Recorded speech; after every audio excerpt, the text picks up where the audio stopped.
পবিত্র ঈদুল আজহার সম্ভাব্য তারিখ ঘোষণা করেছে মিশরের জ্যোতির্বিদ্যা ইনস্টিটিউট।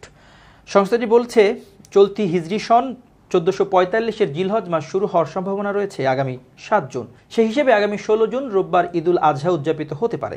মিশরের জ্যোতির্বিদ্যা ইনস্টিটিউটের প্রেসিডেন্ট ডক্টর তাহার আবেহ বলেছেন, তাদের সৌর গবেষণা ল্যাবরেটরি গণনা করে দেখেছে 7 জুন জিলহজ মাসের প্রথম দিন হতে পারে। তিনি জানিয়েছেন, তাদের হিসাব নিকাশে দেখা গেছে কায়রোর সময় অনুযায়ী আগামী 6 জুন দুপুর 2:39 জিলহজ মাসের অর্ধচন্দ্রের জন্ম হবে।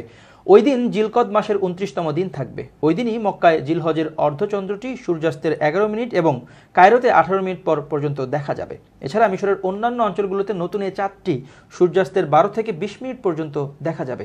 তিনি আরও জানিয়েছেন, আরব বিশ্বের দেশগুলোর আকাশে ওই দিন অর্ধচন্দ্রটি 1 থেকে 28 মিনিট পর্যন্ত অবস্থান করবে। তবে মালয়েশিয়ার রাজধানী কুয়ালালামপুর এবং ইন্দোনেশিয়ার রাজধানী জাকার্তার আকাশে চাঁদটি সূর্যাস্তের 9 থেকে 14 মিনিট আগে অস্ত যাবে। এর ফলে ওই দিন এই অঞ্চলে চাঁদটি দেখা যাবে না। সাধারণত মধ্যপ্রাচ্যের দেশগুলোতে যেদিন চাঁদ দেখা যায় তার পরের দিন বাংলাদেশ সহ দক্ষিণ এশিয়ার অন্যান্য দেশগুলোতে চাঁদ দেখা যায়। যদি মিশরের জ্যোতির্বিদ্যা ইনস্টিটিউটের তথ্য সঠিক হয়, তাহলে বাংলাদেশে আগামী 17 জুন সোমবার পবিত্র ঈদুল আজহা উদযাপিত হবে।